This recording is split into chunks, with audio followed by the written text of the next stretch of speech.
El mar te da miles de libertades. Esta semana en el Profe Relata, Ceci Carranza Zaroli.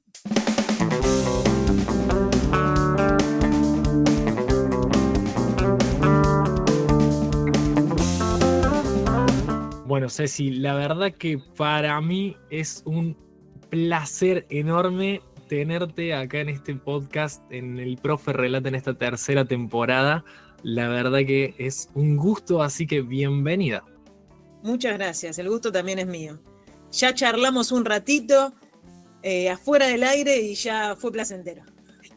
Ya hablamos un poco de la frase inicial que tiene mucho que ver y seguramente en esta entrevista, que es un viaje en el tiempo, podamos recordar muchísimas cosas.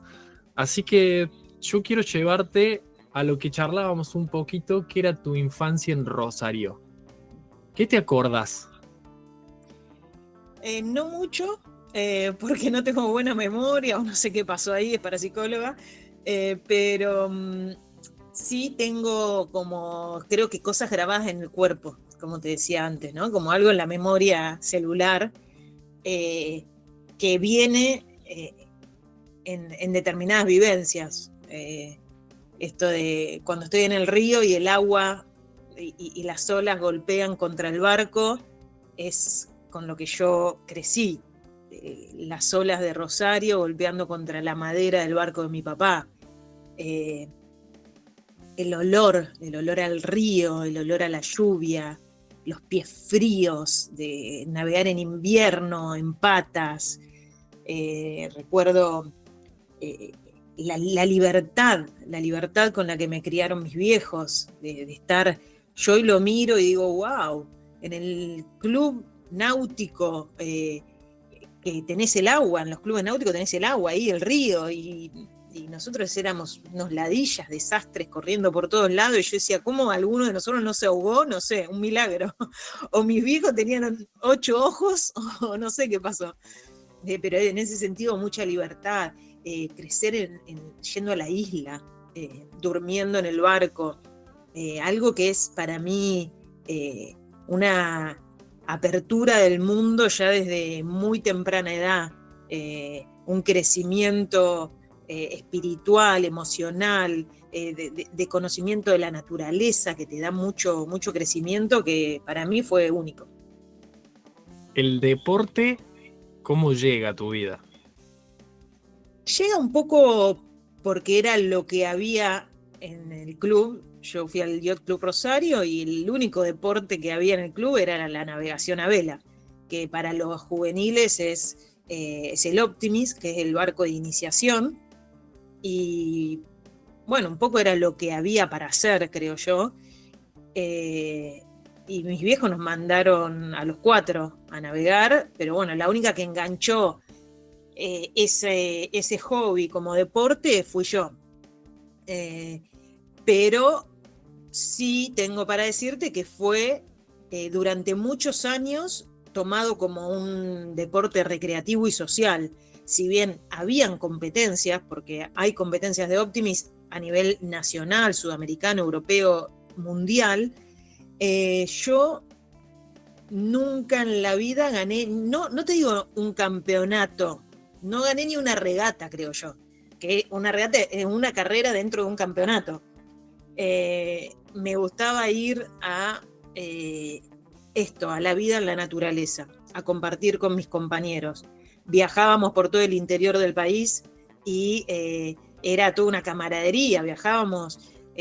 La vela está muy relacionada y muy estigmatizada, que es un deporte de ricos, y en el interior del país se navega con muy poquito. Y se viaja mucho en conjunto, todos los barquitos en un tráiler con una traffic y se duerme en carpa en un club, en la cancha de básquet del club, con bolsa de dormir en el piso y muy con mucha camaradería. Y a mí me gustaba eso, ir a eso. Y después, bueno, la regata era secundaria.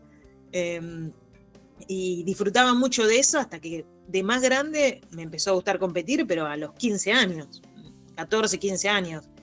De los 6 hasta esa edad era ir a pasarla bien. ¿Recordás algunos sentimientos de alguna primera regata?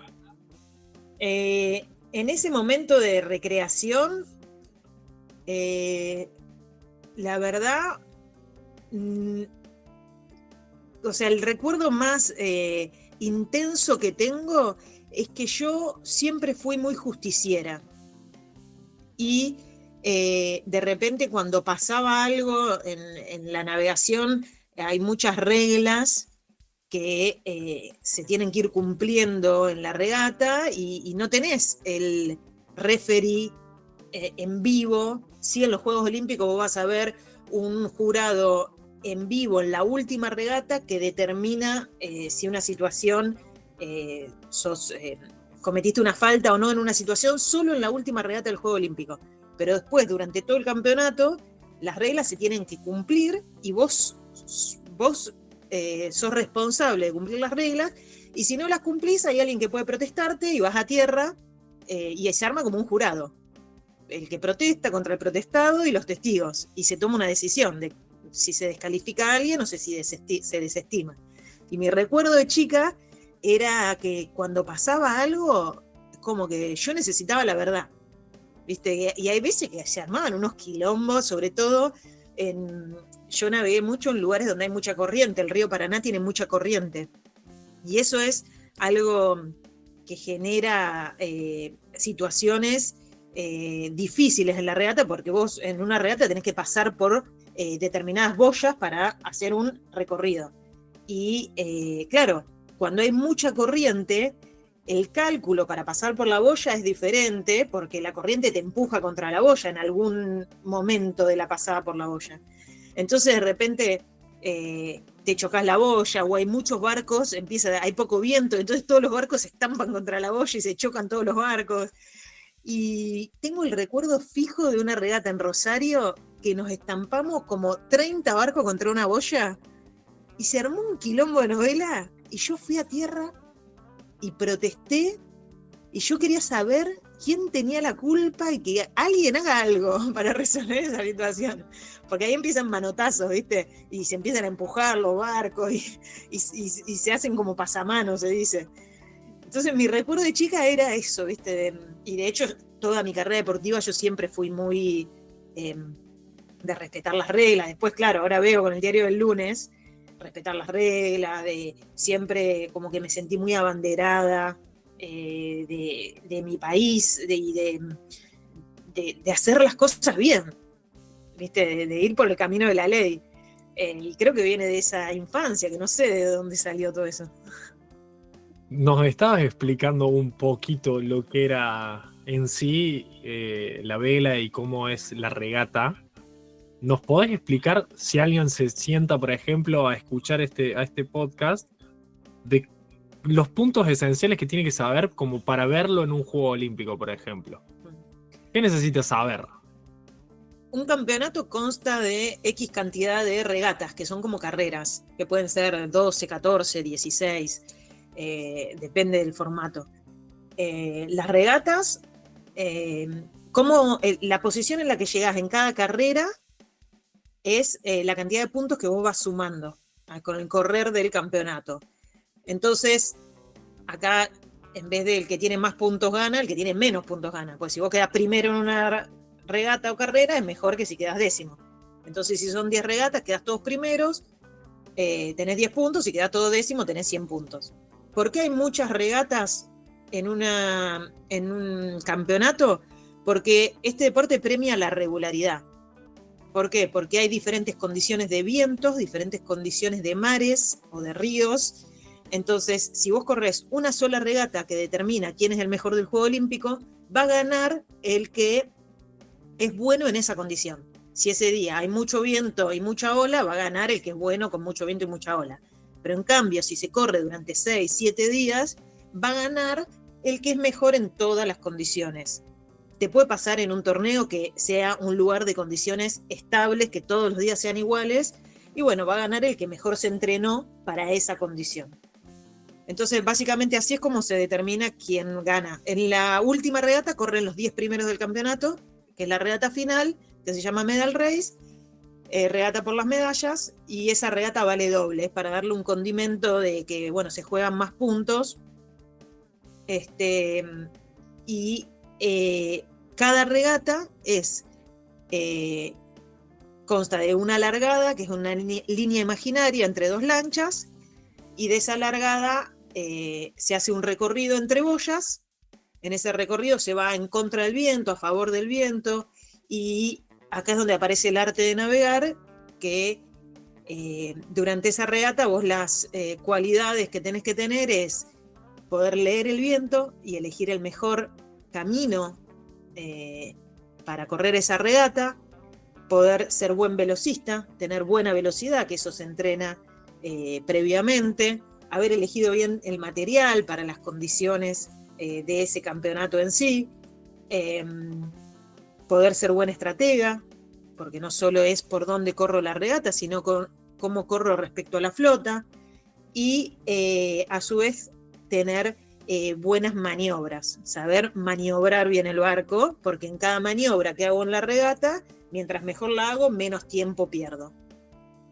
Y en nuestro deporte es muy importante conocer el lugar a donde se corre el campeonato, porque esto es como cuando vos venías a Buenos Aires y querés ir desde Belgrano hasta el Obelisco, y si te subís a un taxi, el tachero te va a llevar por el mejor recorrido porque conoce el lugar. Ahora, si vas vos solo, que sos cordobés y acá estás perdido, vas a tardar más seguro, ¿viste?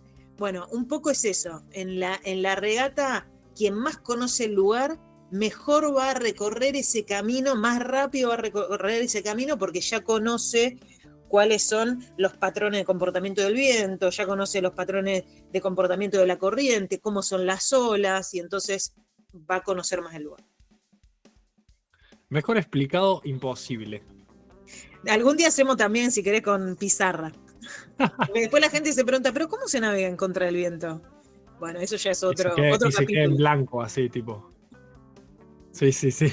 Es buenísimo. Es buenísimo. Cuando hablabas un poquito antes de que hasta una cierta edad lo tomabas como recreativo. ¿Cuándo pica el bichito de ser un atleta de alto rendimiento? Primero me gustó competir cuando hice mi primer campeonato en Laser, que es el barco en el que fui a Beijing 2008 y a Londres 2012.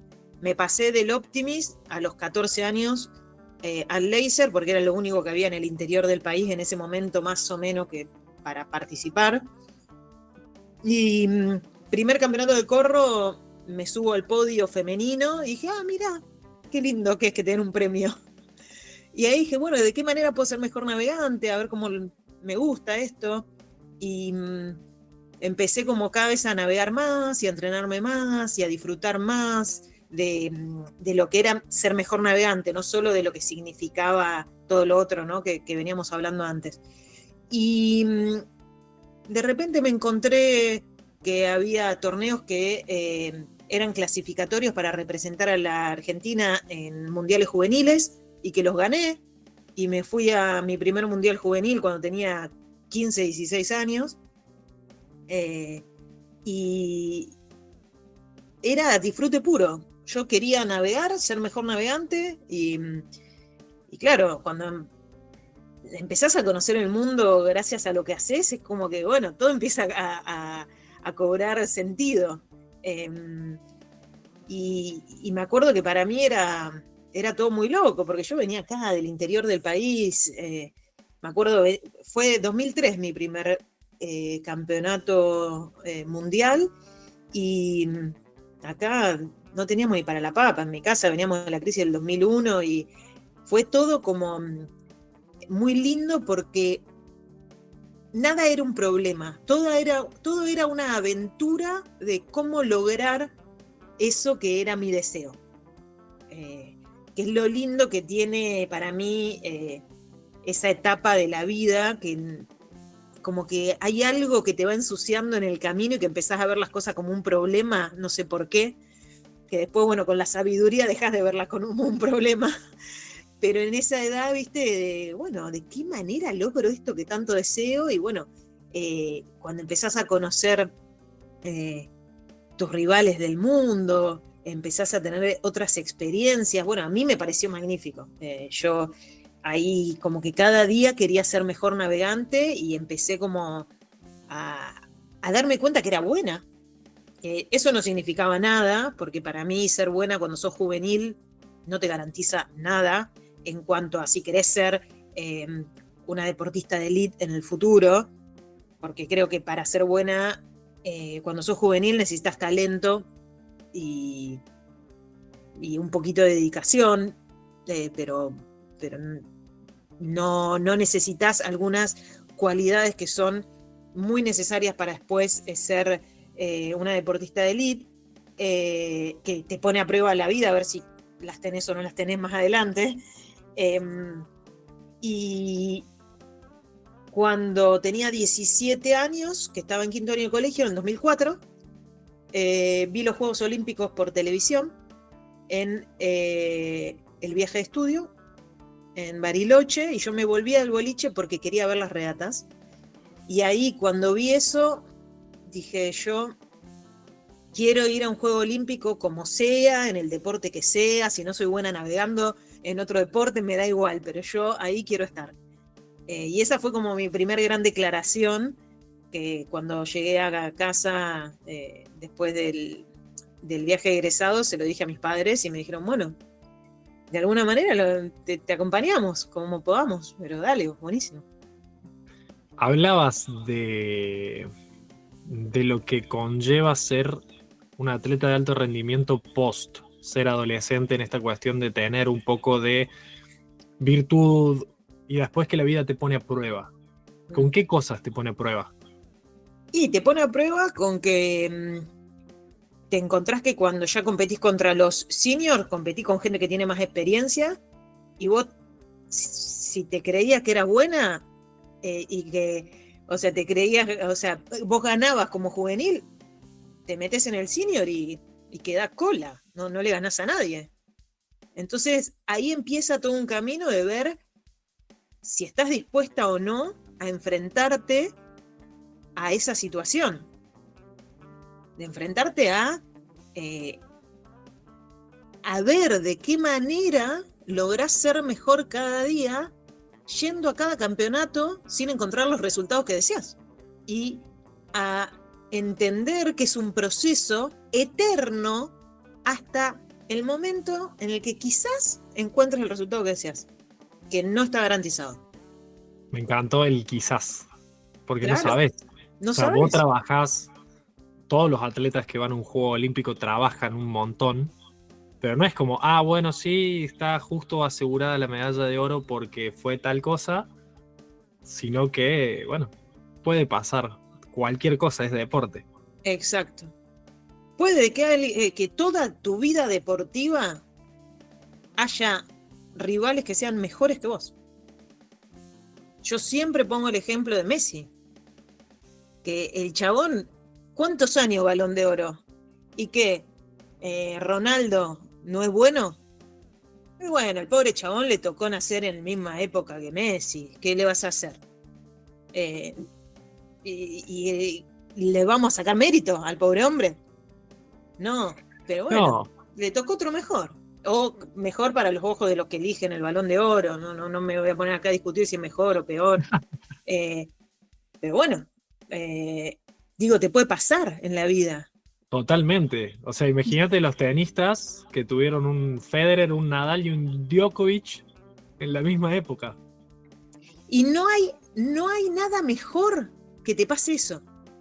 Porque yo creo que el deporte de alto rendimiento, al final, que te puede pasar también en cualquier otro ámbito de la vida, tiene que ver con una comparación constante de vos con vos misma, y que venga alguien y te levante la vara constantemente hace que vos te expongas a ver, bueno, ¿qué quiero yo que pase con todo esto? O sea, ¿qué despierta en mí?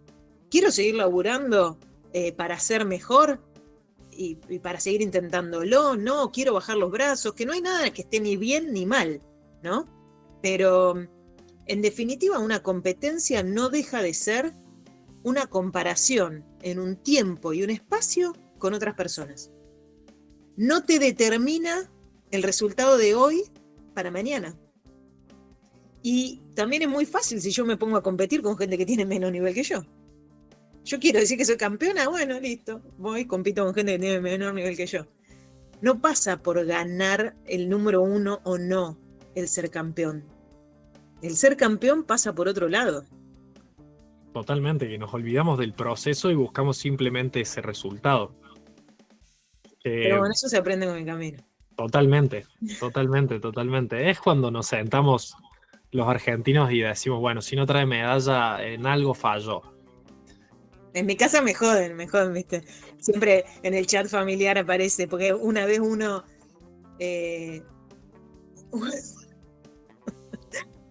de mi hermano una vez me dijo, no sé cómo te dejaron entrar al país.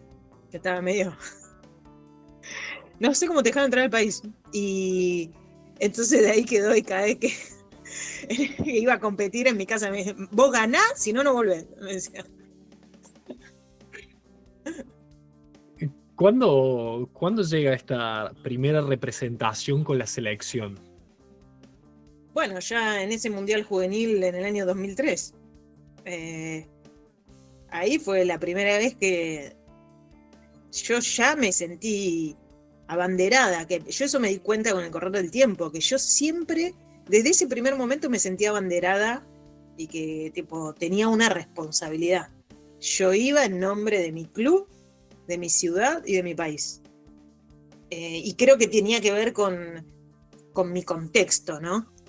Con tener un padre detallista, un club acompañando, viste que mi papá iba y le pedía al club el banderín del club para que yo lleve de regalo al club que me iba a recibir, como unos detalles que yo los veía como naturales, pero que no son tan, no todo el mundo los tiene, y entonces a mí eso me hacía sentirme, che, bueno, yo vengo en representación de alguien, y fue muy lindo para cuando, y ahí te llevo a Tokio 2020, cuando fui elegida como abanderada de la delegación argentina, que para mí fue un regalo, fue de las cosas más lindas que me pasó en mi carrera deportiva, pero a su vez fue como, si no tocaba, yo fui abanderada siempre.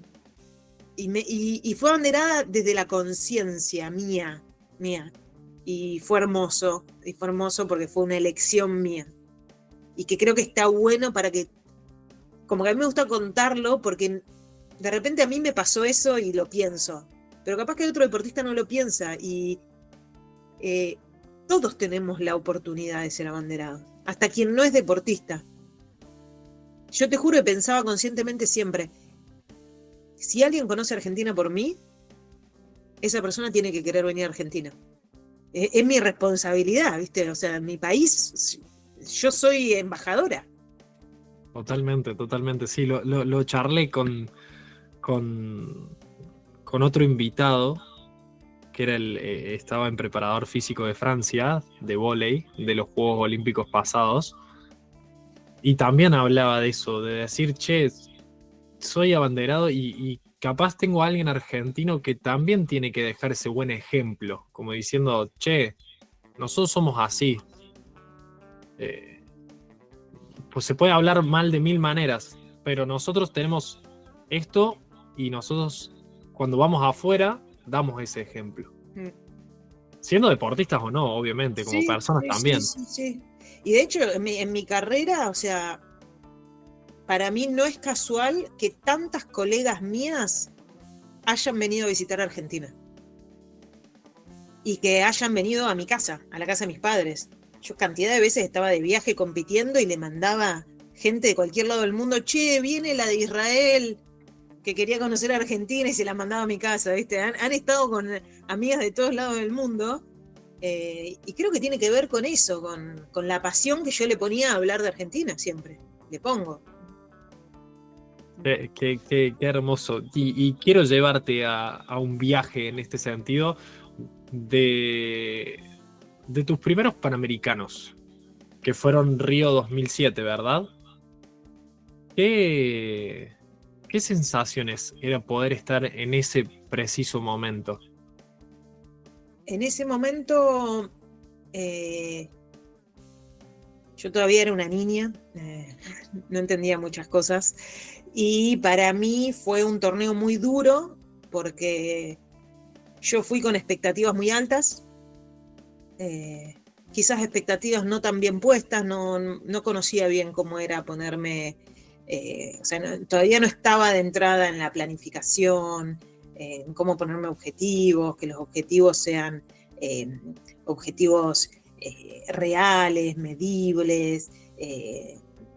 Me faltaba mucha información. Y bueno, yo quería ir y ganar, era lo que me importaba. Y bueno, fui y quedé afuera del medallero directamente. Y para mí fue como, me sentí la peor basura, sentí mucha injusticia porque creía que había habido ahí medio tongo con los jurados y la brasilera, y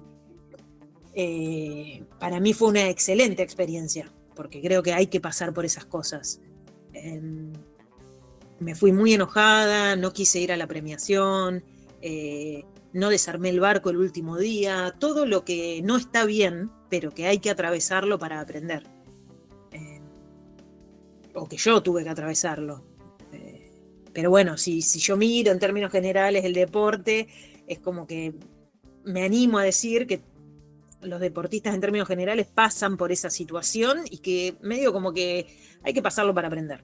Y en ese momento me prometí que yo al próximo Juego Panamericano iba a ganar la medalla de oro. Porque estaba indignada. Porque para mí lo único que me importaba era el resultado en ese momento. De esos Juegos Panamericanos llega lo que es tu primer Juego Olímpico, que es Beijing 2008, que lo mencionabas, que bueno, estabas en la categoría Laser individual.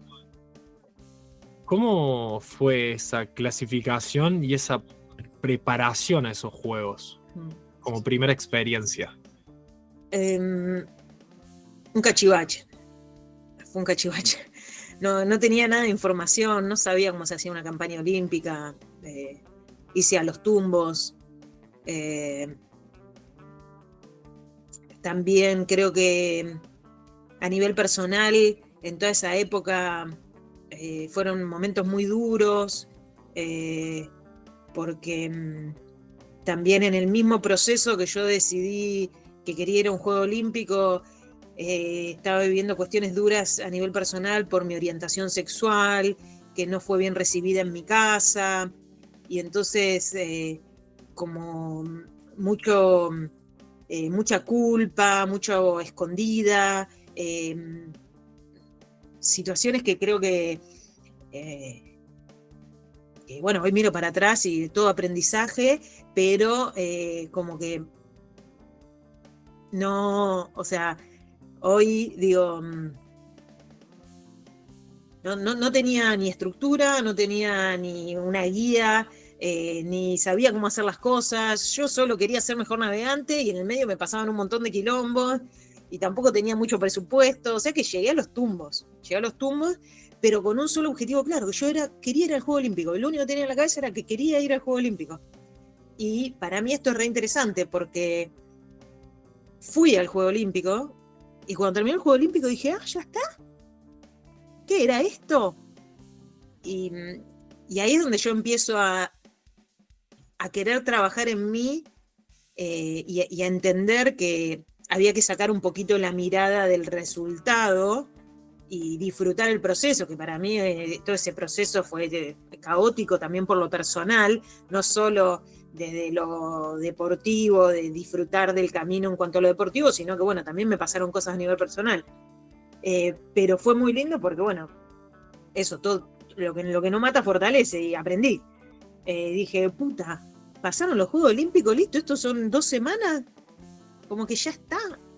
Obvio que lo reviví con intensidad y que aprendí un montón de cosas y que me pasaron cosas lindísimas en esos Juegos Olímpicos, pero me di cuenta que estaba aprendiendo que la mirada no va en el resultado, sino que la mirada va en el proceso, que es algo que se dice mucho, pero es muy difícil de aprender, y es muy difícil de aplicar. Entonces ahí empezó mi proceso de aprender eso. ¿Recordás algo puntual de ese juego? Sí.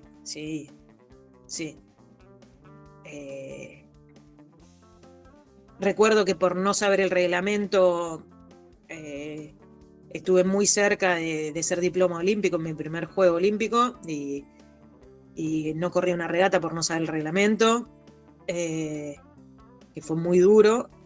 Recuerdo que yo ahí conocí, era una nena, tenía, no sé, 20 años, y conocí, eran los últimos Juegos Olímpicos de Santi y de Camau, en donde ellos ganaron medalla, y para mí ellos eran los máximos referentes, aparte de que también teníamos un equipo de muchos referentes, porque estaba Javi Conte, Juan de la Fuente,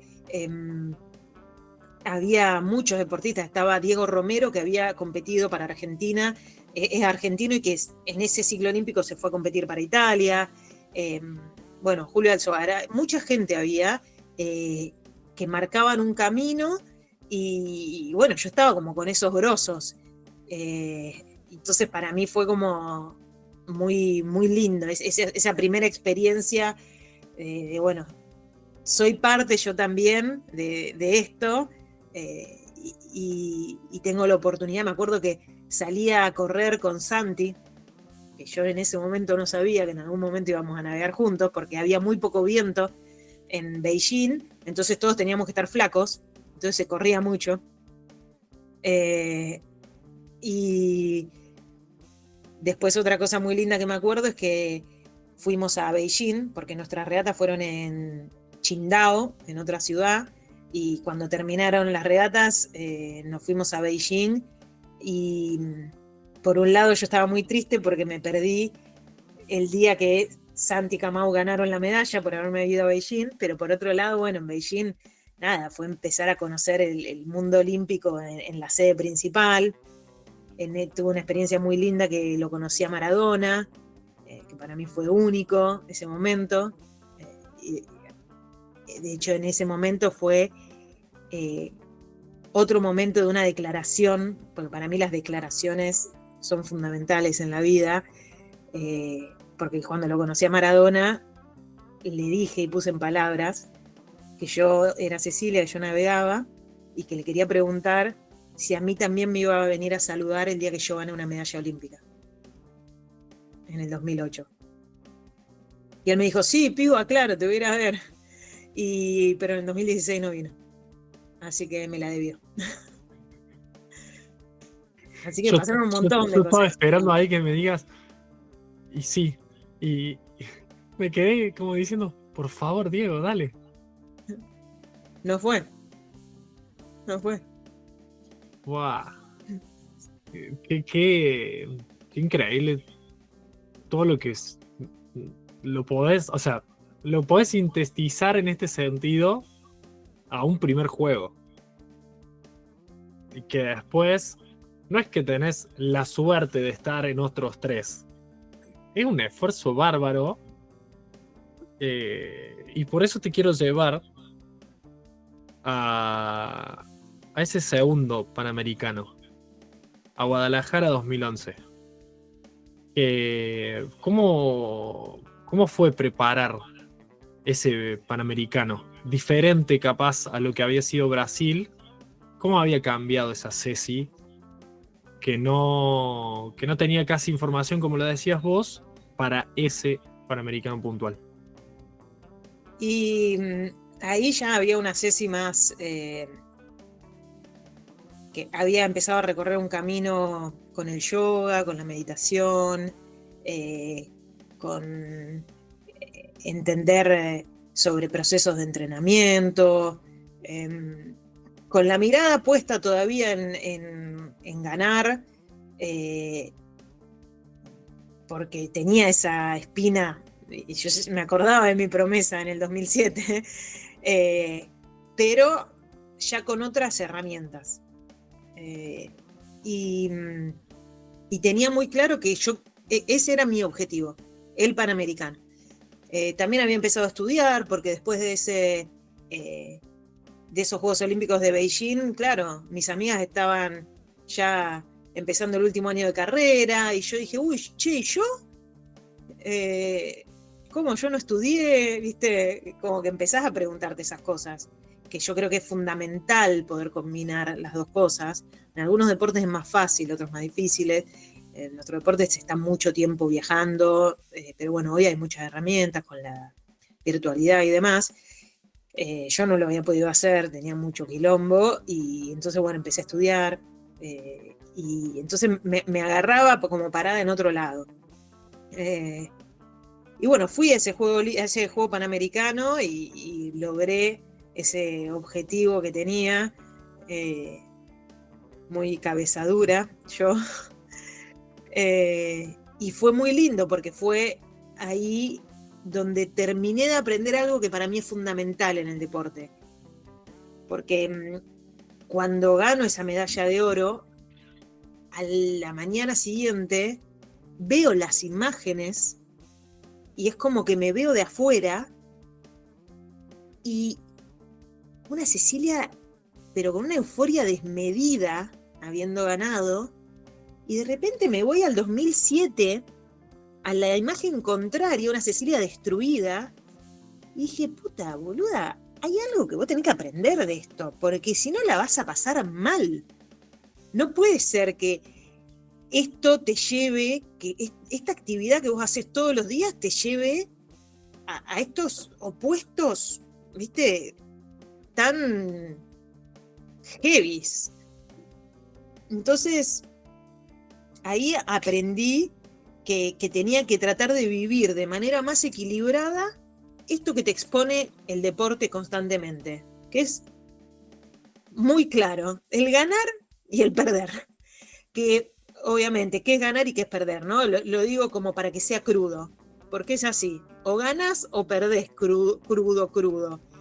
Y entonces, aprender a vivir de manera equilibrada esos resultados, aprender a cómo me paro en la vida para que eso no sea ni el sumum, lo máximo de lo máximo, ni lo peor de lo peor. Y en definitiva, para mí, después me doy cuenta que para mí es el reentrenamiento para la vida, porque cuando elegí ser deportista, cuando yo elijo ser deportista, yo elijo exponerme a enfrentarme todos los días a eso. Y en la vida te llega aleatoriamente cosas buenas y cosas malas, esos polos opuestos y complementarios, que muchas veces no lo elegís. Te llega que te echan del trabajo, te llega que se te muere un familiar o que te aparece una enfermedad o que viene algo buenísimo. Y cuando todos los días elegís enfrentarse a eso por elección propia, te va entrenando para eso. Para eso de la vida diaria. Que con esto no quiero comparar un resultado deportivo con que se te muera un familiar, ¿no? En absoluto. Pero creo que cada experiencia en la vida te va sumando para la siguiente. Y yo me lo tomé de esa manera, ¿no? Como, bueno, ¿de qué manera puedo gestionarme para que esos resultados, sean buenos o malos, no me lleven a estar destruida o eufórica y poder vivirlo de manera más equilibrada? ¿Recordás un poco cómo fue esa medal race? No. Fíjate lo que te lleva. No me acuerdo nada. Nada. Es como, lo hablaba con Rubén Mañano, que le pregunté sobre su corrida en la palomita de Manu, y me dice, no, es como un instante de shock totalmente que no te acordás. Después vos lo ves, sí, y decís, puede llegar a ser, pero blanco total. Blanco total. Pasa. No siempre, pero pasa. Yo hay la medal de Río me la acuerdo, perfecto. Pero sí, no me acuerdo nada. Y el sentimiento de subir al podio, ¿te lo acordás? o también está totalmente... Me acuerdo de la euforia, pero no me acuerdo la verdad del podio. Me acuerdo el orgullo de escuchar el himno. Nosotros hacemos un deporte que solo escuchás el himno en, eh, así en torneos como el Juego Olímpico, el Juego Panamericano, y sí ganás. No es que en cada partido me ponen el himno. Ya me gustaría. Entonces, bueno, yo igualmente lo hago yo. Yo me voy al club escuchando el himno. Pero no es lo mismo. Yo cuando veo el rugby, el hockey, que están escuchando el himno antes de empezar el partido, como que digo, wow, boludo, estos flacos se comen al rival, ¿entendés? Aparte ahí todos abrazados. Bueno, yo me lo genero con mis auriculares, pero bueno, no pasa eso. Entonces, para mí, la experiencia de escuchar el himno ahí en el podio es como, wow, el regalo más lindo que puede haber. Y después tener esa medalla que una Cecilia se lo había propuesto en el anterior Panamericano. ¿Qué le dio? ¿Le dio algún impulso para seguir?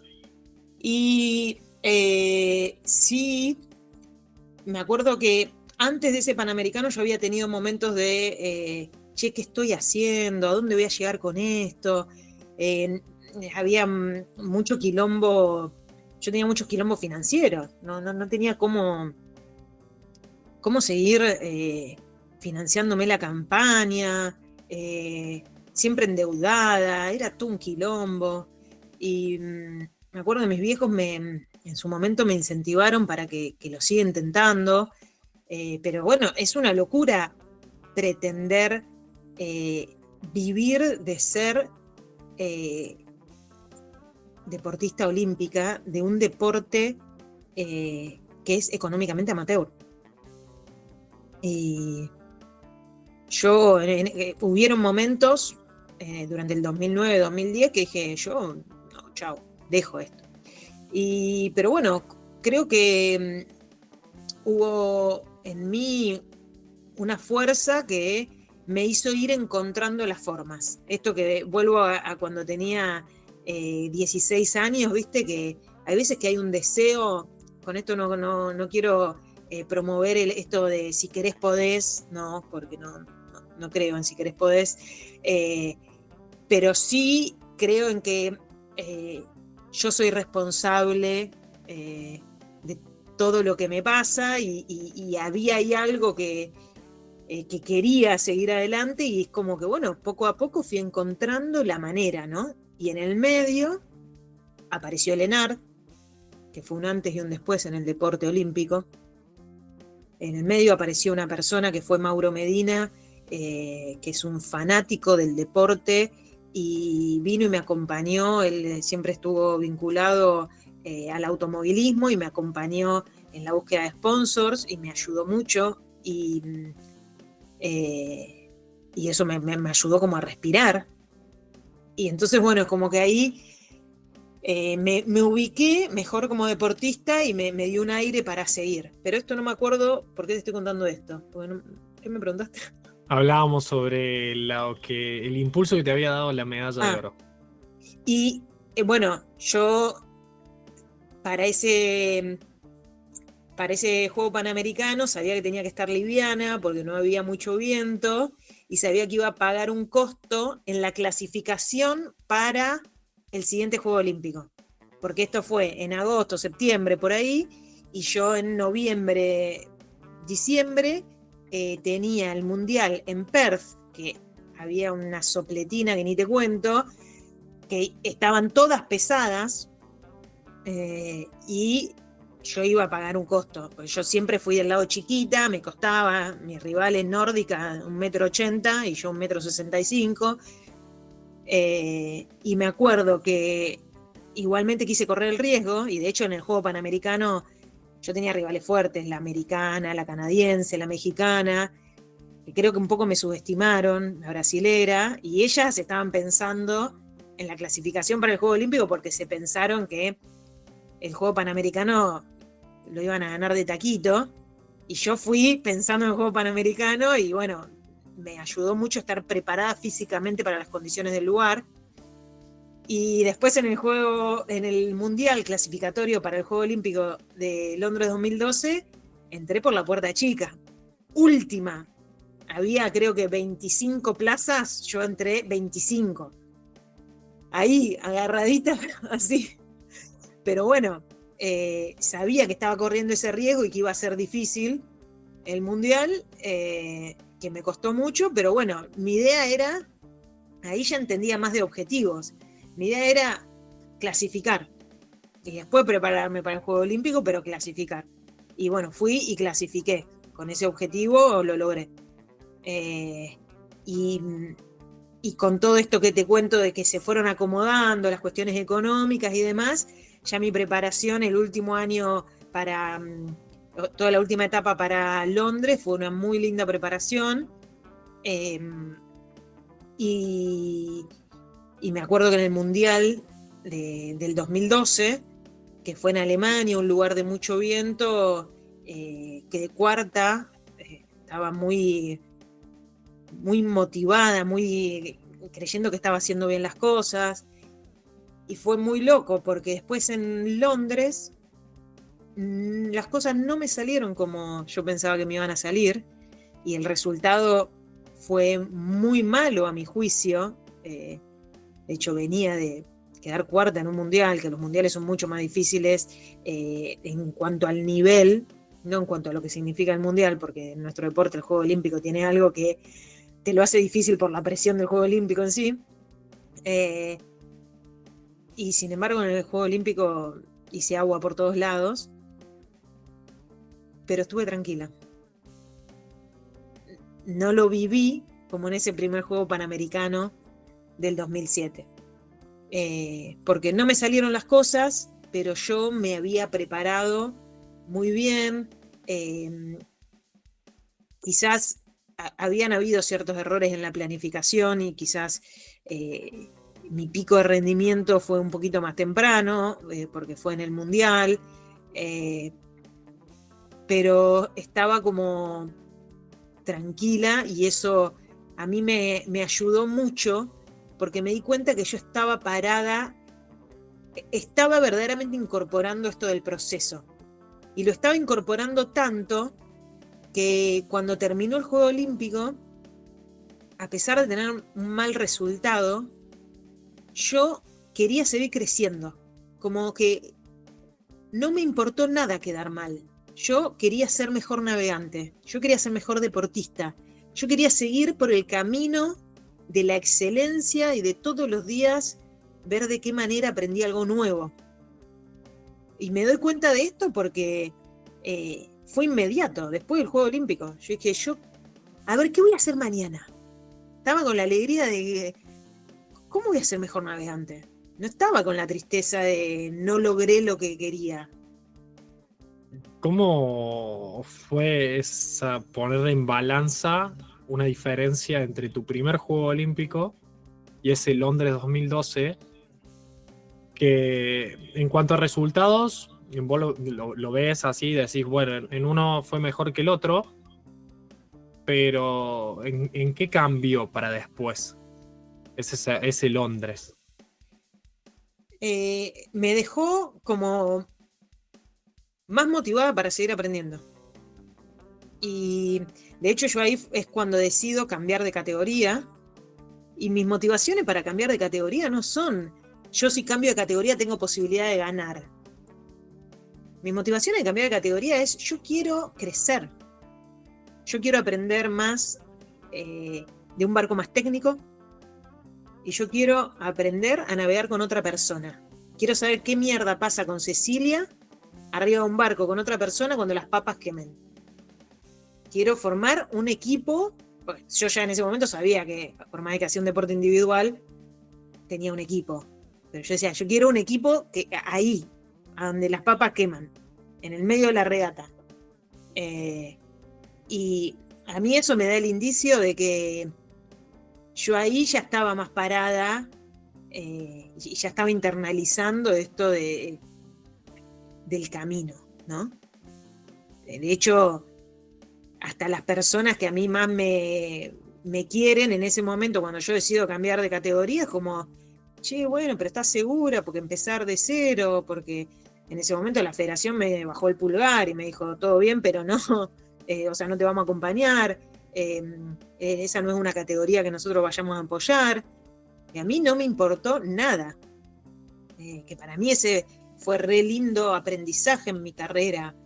Fue seguir eso que yo deseaba, que muchas veces es tan difícil en la vida. Nos vamos tanto, nos vamos, me voy yo, al día de hoy, a la cabeza, a lo que en teoría debería, a lo que sería mejor para mí. Yo ahí seguí eso que deseaba, y por más de que alrededor, hasta los más queridos me decían, che, ¿vos estás segura? Sí, voy a fondo. Y si me hubiera parado al lado del miedo, no, me voy a lo seguro. Y sigo navegando en este barquito que yo ya conozco, porque capaz que voy a tener mejores resultados, porque me van a seguir acompañando. Pero no hubiera seguido ese deseo y no hubiera pasado todo lo que pasó después, hubiera pasado otra cosa. Como, bueno, para Río 2016 se crea lo que es la categoría mixta en NACRA 17, que Sí. es la otra categoría a la cual estamos charlando de la que te pasas. ¿Cómo fue la creación del equipo Carranza-Lange? Se da a raíz. Yo primero empecé a navegar con otro chico. Y hicimos todo ese primer año, 2013, compitiendo con él. Y en el medio yo le venía escribiendo mails a Santi, preguntándole que quería que él me aconseje, porque él sabía de catamaranes. Y él estaba en San Francisco, en la Copa América, no sé. Y en septiembre, por ahí, me responde, me dice, che, yo ya estoy en Argentina, si querés venir a tomar un café a casa, unos mates y charlamos. Y para ese momento, con mi compañero de ese momento, lo que menos supimos hacer era eso que yo quería aprender, que era formar un equipo. Y ya no queríamos navegar más juntos. Habíamos tenido, o sea, veníamos bien, teníamos cierto talento, veníamos mejorando mucho, pero no sabíamos lo que era formar un equipo. Y entonces caigo a la casa de Santi sola, sin mi compañero, me dice, che, ¿y Esteban? No, déjame que te explique, Esteban, no Esteban. Pero bueno, le digo, vine igual porque estoy medio perdida. Entonces, no sé, seguro que de esta charla algo bueno va a salir. Y en esa charla, bueno, él me propone por qué no navegar juntos, que yo era algo que nunca me imaginé que iba a pasar en esa charla, y de hecho me fui a la charla sin haber entendido esa propuesta. Hasta que después me manda un mail. Che, si pensaste lo nuestro, no sé cuánto. Y yo estaba con mi hermano y mi hermano me dice, boluda, te está diciendo a ver si quieren navegar juntos, dos personas. y bueno, fue muy lindo porque un día fuimos a navegar juntos en Buenos Aires, porque es así un poco la navegación. Bueno, vamos a ir a navegar a ver si, porque por más de que yo piense que podemos hacer algo juntos, a ver si hay química, ¿viste? No sé. A ver si estamos para la misma locura. Y yo creo que ya desde ese primer día nos dimos cuenta que había un grado de locura similar que nos podía llegar a ser compatibles. Y bueno, ahí empezamos tímidamente una aventura que duró como 7 años juntos, que para mí fue una experiencia muy linda, o sea, por todo esto que o sea, si miramos la historia, compartimos ese primer juego olímpico mío con Santi, él como un referente, y después empezar a navegar con él, una persona que es un gran referente y una leyenda, y ya en ese momento era una leyenda en el mundo de la vela.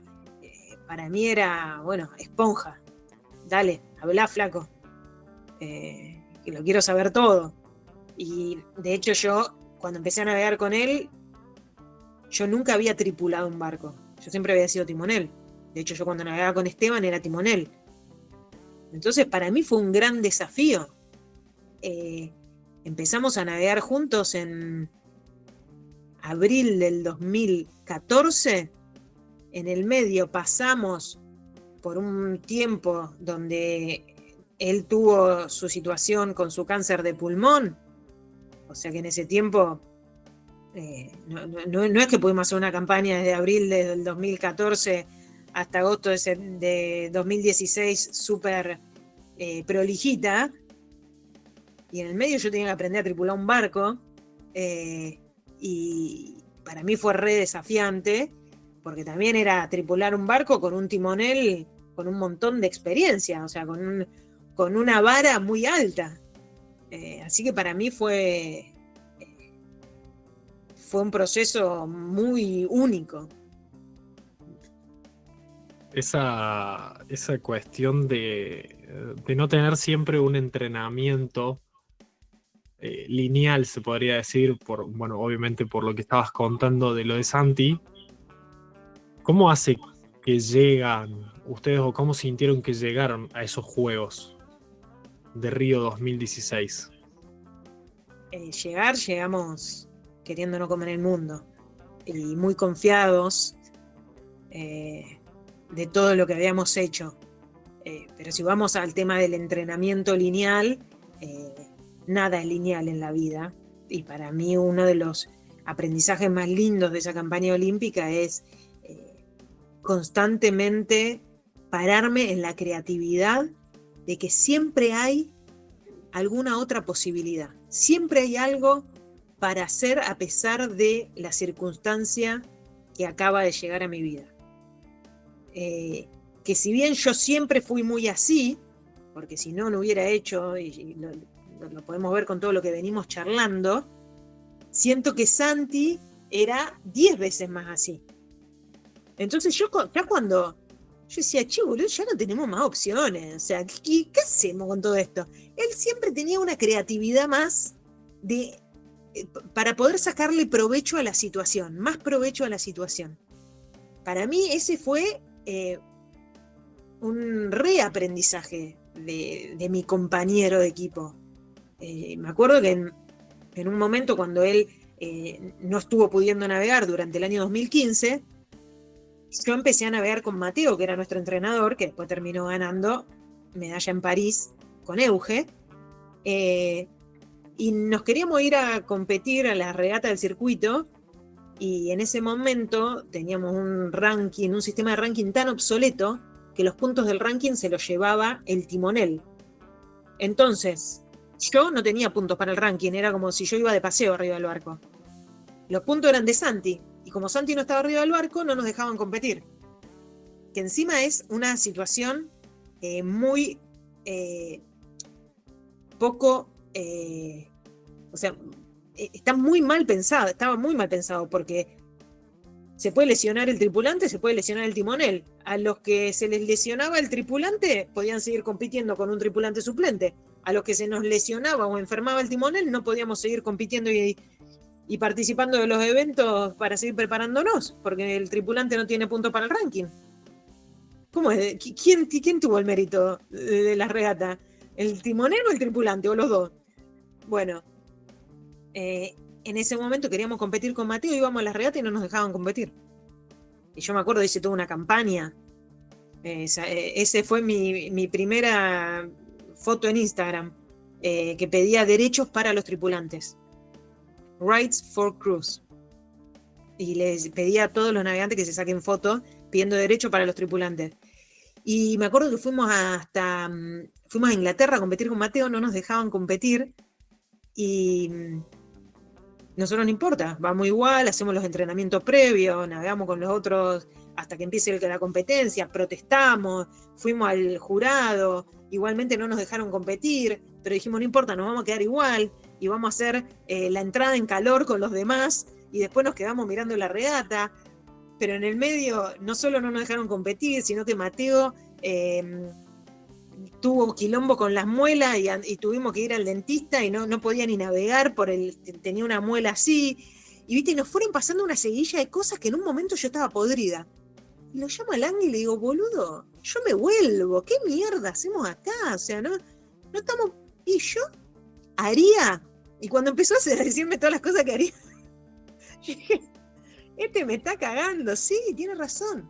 Siempre hay algo más que se puede hacer. Siempre. Ahora queda en mí pararme en la postura de víctima o de responsable. Entonces, si me quiero quedar llorando por todo lo que me pasó, me puedo quedar llorando, sí, no hay nada para hacer. Y ese viaje para mí fue como, wow, este chabón siempre tiene una idea más. Que fue uno de los aprendizajes más lindos que me dejó Santi. Te escuchaba que tu primer foto en Instagram era el pedido de justicia y me acordaba de esa primera Ceci que decías Mira, que imponía esa justicia, que quería ver qué es lo que tremendo. pasaba. Qué increíble que, no sé, serán 10 años después, más o menos, más, capaz un par más, 14, 15 años después. Mm, Esa Ceci todavía estaba dentro de Ceci. totalmente. Qué, qué loco, qué loco, qué loco, qué loco. Y nada, bueno, lo de Mateo, de que era un pibe Sí, y hacerse cargo de un equipo con dos referentes de la vela, también. Me encanta, me encanta. Primera foto, primera foto de Instagram pidiendo ahí. I want to race tomorrow, dice. Rides for cruise. Buenísimo. Más claro imposible. Más claro imposible. Tremendo. Es tremendo. Y preguntarte cómo recordás ese juego en sí, esa llegada a la Medal Race. ¿Cómo fue vivir ese juego en sí hasta llegar a la Medal Race? Mm, voy un poquito antes. Fue una preparación tan intensa, porque estábamos a contrarreloj con todo lo que había sucedido. Y entonces no paramos, o sea, fue una entrega absoluta de estar todo el día entrenando, navegando, pensando en el barco, visualizando, hasta, o sea, dando la vida, que durante mucho tiempo, o sea, pasamos por eso de entrenar cansada siempre.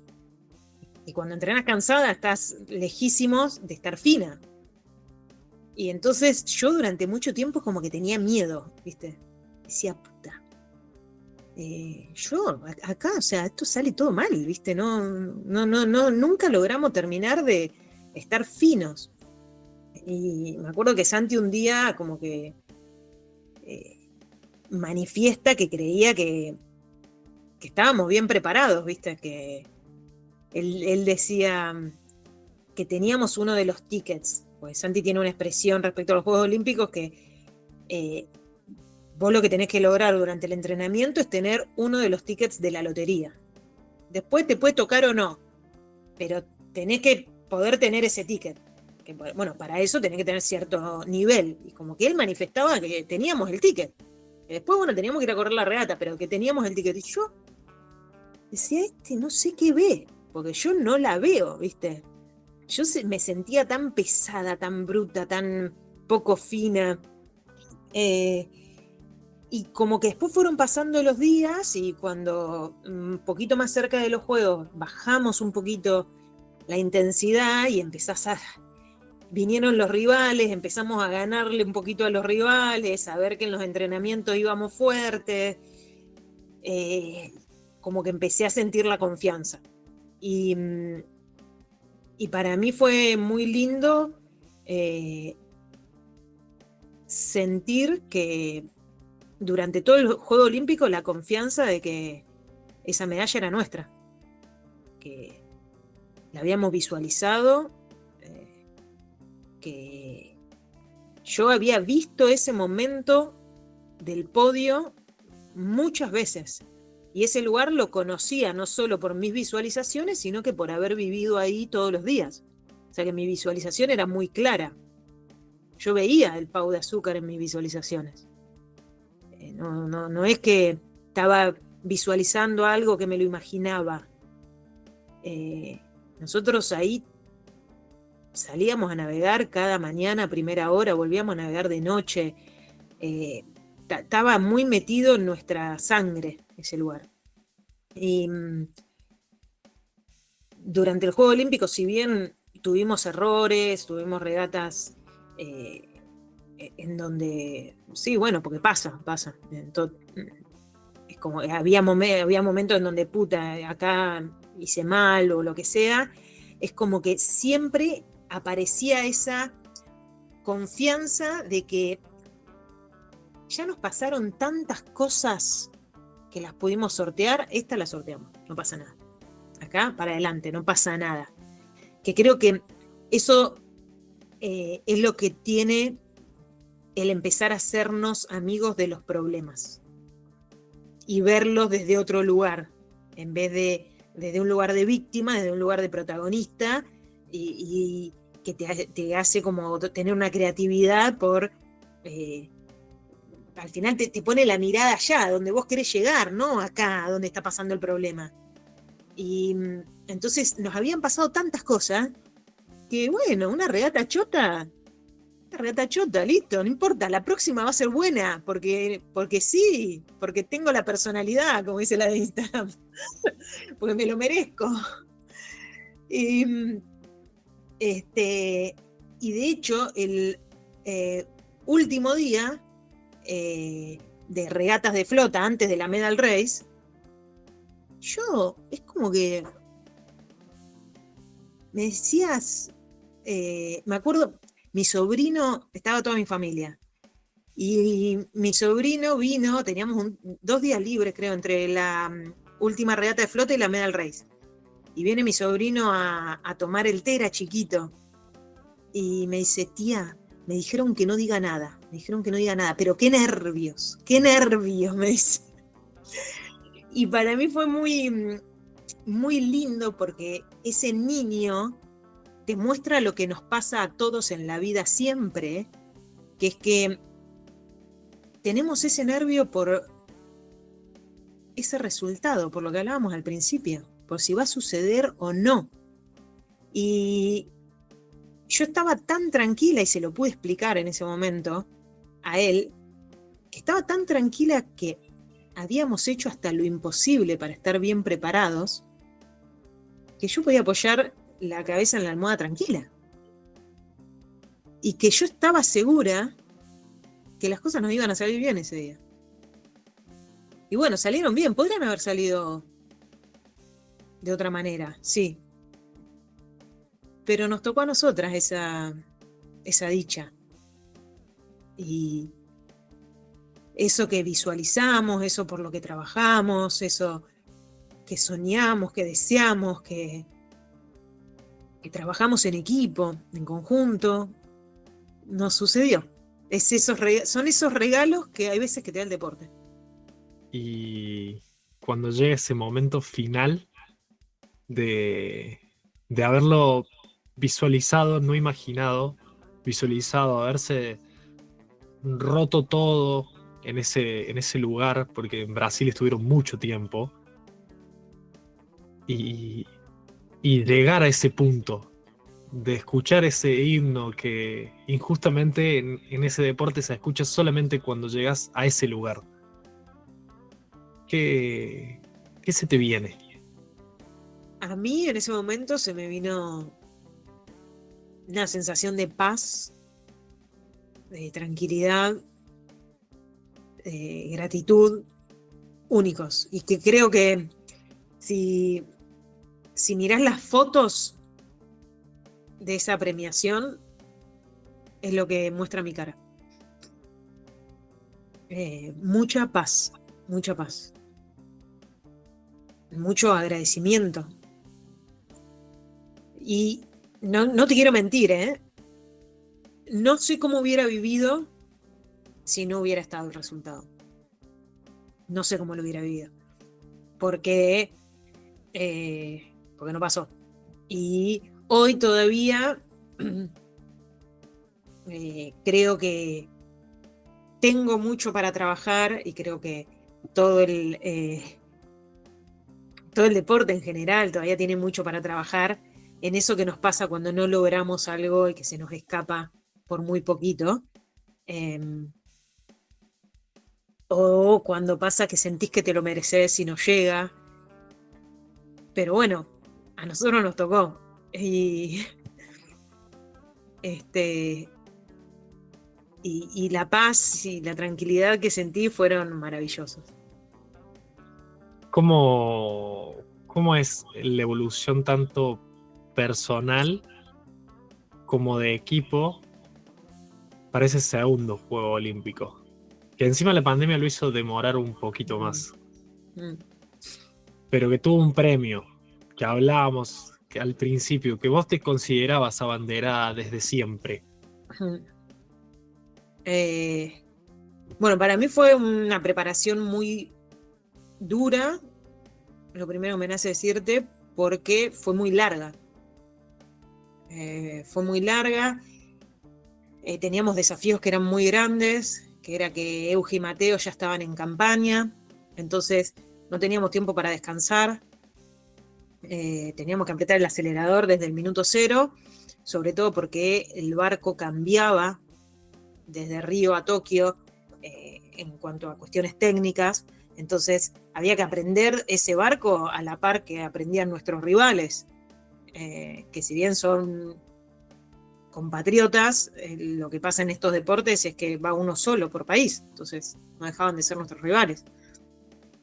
Y entonces hizo que la preparación sea muy larga y cuando vino la pandemia y los juegos se postergaron, yo dije, puta, no, yo no sé si llego. Porque fue una preparación que fue difícil en cuanto al equipo. Nos costó mucho con Santi, y hoy lo puedo decir desde un lugar de mucha tranquilidad, porque nos amamos con Santi y tenemos una relación hermosa, pero hay una realidad, es que ese Juego Olímpico nos costó mucho, esa Olimpiada, no ese Juego Olímpico, que la Olimpiada es El ciclo. Exacto, entre Juego Olímpico y Juego Olímpico. Pero claro, nos unía algo que fue lo que nos unió ese primer día, una locura. Una locura que empuja cualquier barrera. Y entonces, a pesar de la dificultad que había entre nosotros, los dos estábamos con un objetivo muy claro, que era ir a por ese Juego Olímpico, ir a por esa medalla. Entonces,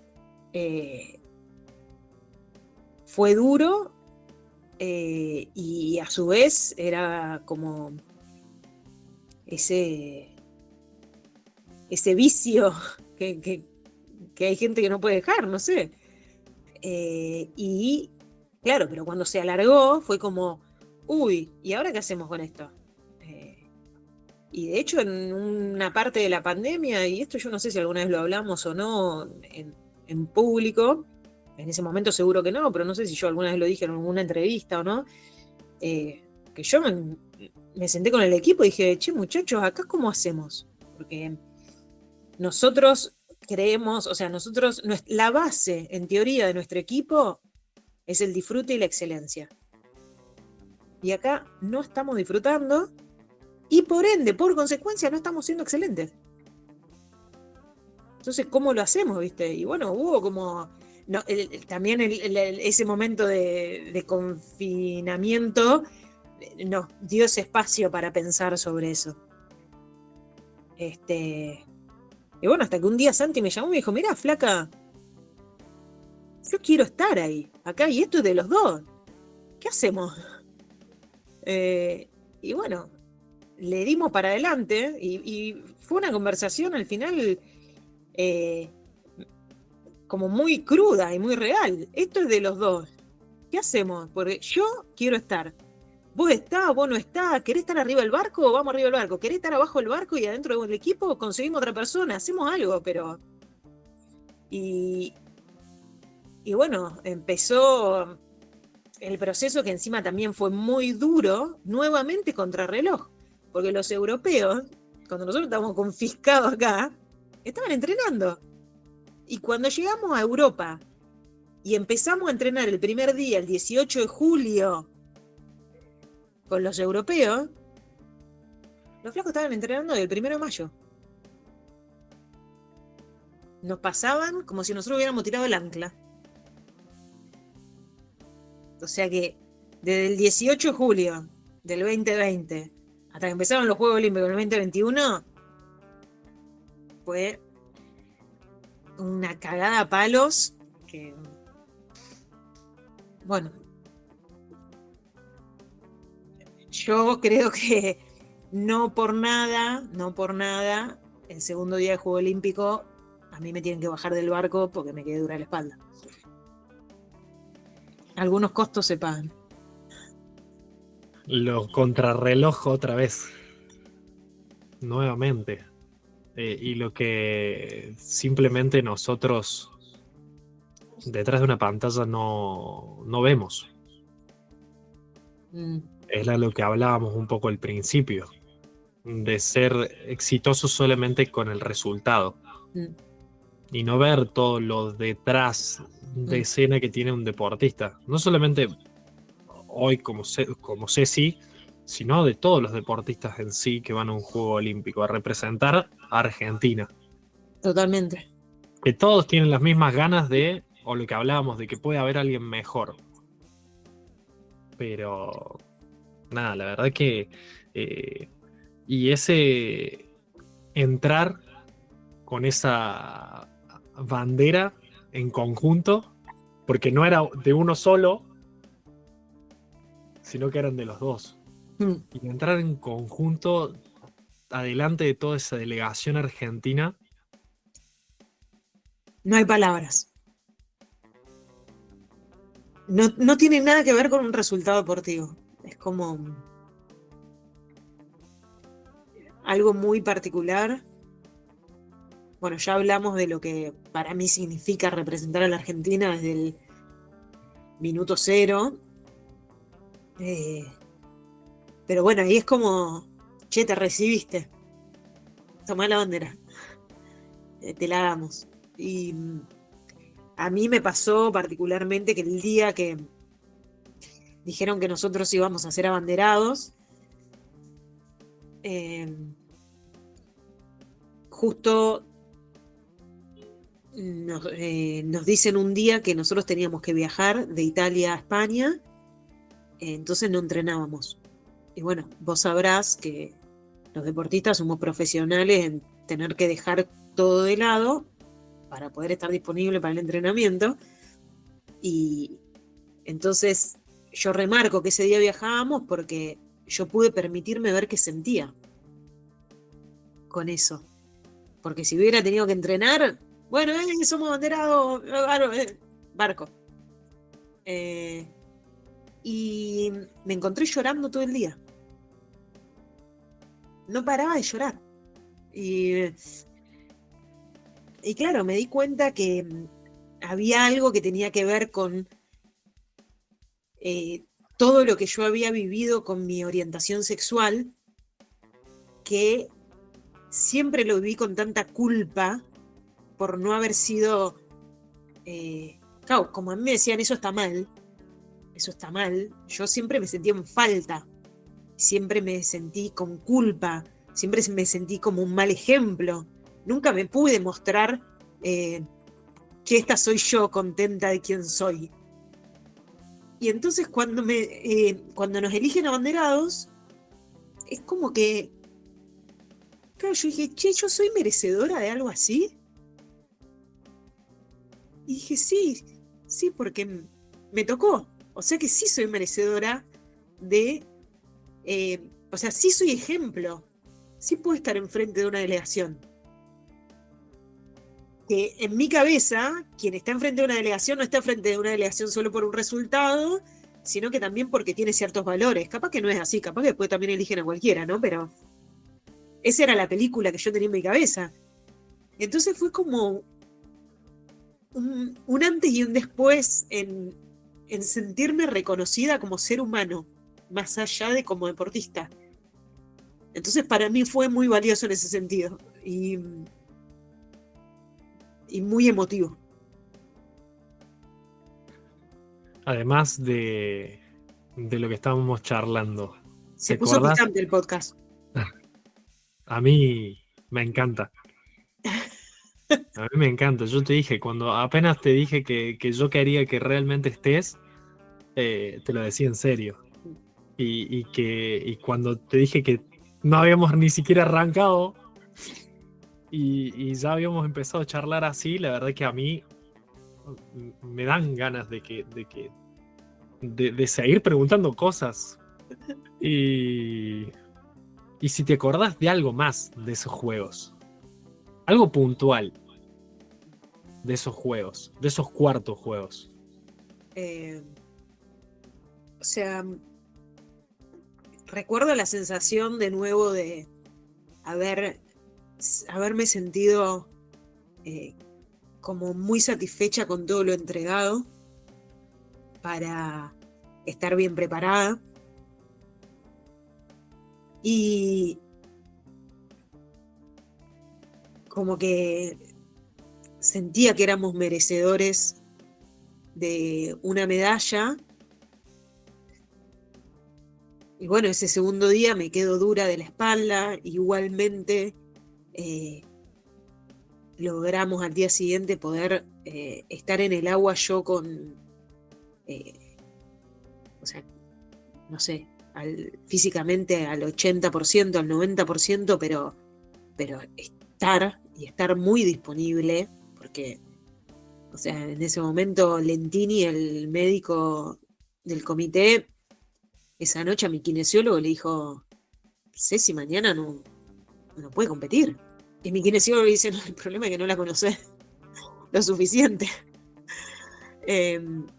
Y dicho y hecho, al día siguiente, yendo en el bus del hotel a la marina, íbamos, visualizábamos unos minutos, entramos en calor, visualizábamos, entrábamos en calor, visualizábamos, entrábamos en calor. Así, hicimos toda una mezcla así de minutos visualizando, minutos entrando en calor, hasta llegar allá, que a todo esto, empezamos a laburar a las 6 de la mañana, que yo prácticamente no podía caminar ese día.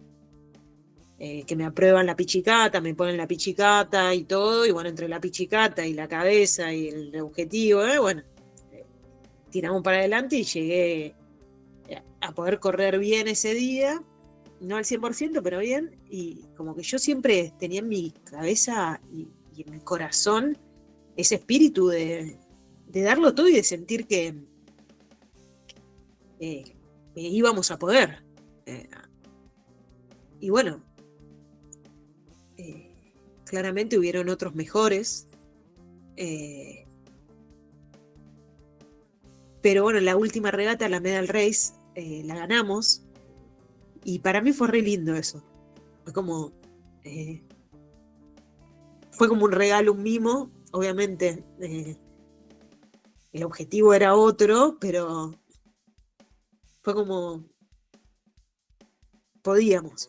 Bueno, no pudimos, pero podíamos. Que al final tiene que ver con todo lo que venimos hablando todo el podcast.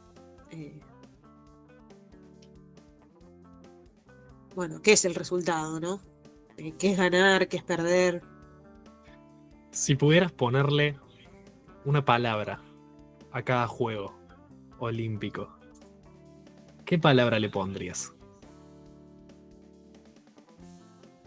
Rápido, inocencia, aprendizaje, gloria, experiencia. Y acá no estamos hablando de el ciclo olímpico para mis quintos Juegos Olímpicos que no pudieron ser, pero también tienen nombre, y es humano. Porque son parte. ¿Qué cosa? Esos juegos que no pudieron ser de París. Obvio, obvio. Yo me tuve que bajar porque no me daba más la espalda en septiembre del 2023. Y estábamos haciendo un hermoso ciclo olímpico junto con Sol. Recontra Parteson. Y de hecho aprendí mucho en ese ciclo olímpico. Y que la palabra lo define totalmente. Cada día creo más que necesitamos un deporte más humano. Y bueno, hoy estoy estudiando coaching ontológico, que estoy aprendiendo mucho de cosas o poniéndole palabras a muchas cosas que fui aprendiendo en este proceso. Y también doy charlas muchas veces, y cuando doy charlas me doy cuenta que en definitiva necesitamos un mundo más humano, porque todo un montón de cuestiones que pasan en el deporte también pasan en las grandes empresas. Le pasa a cualquier persona que se plantea un gran desafío en su vida. Y al menos yo en toda mi carrera deportiva fui como aprendiendo caminos un poquito más humanos, porque se puede ser muy nociva. Yo fui muy nociva conmigo, con niveles de exigencia muy altos, que de hecho no por nada en septiembre del 2023 mi espalda me dijo: flaca, basta. Y estuve 1 año y medio sin poder atarme los cordones, y sin poder dormir de noche y sin poder estornudar, hasta que me pude recuperar de tanta paliza que le di a mi espalda. Si pudieras sentarte con la Ceci que hablábamos al principio y decirle algo a esa Ceci que recuerda ese... que no tiene tantos recuerdos de esa infancia, pero sí, como lo decíamos al principio, de ese ruido, de ese olor. Si pudieras sentarte a charlar con ella, ¿qué le dirías? Algo que en realidad se aprende con la experiencia, pero bueno, capaz que si te lo dicen más veces cuando sos chica, te entra. Le diría que cada vez que te vayas de la senda del disfrute, no te olvides de volver. Y no sé si mucho más.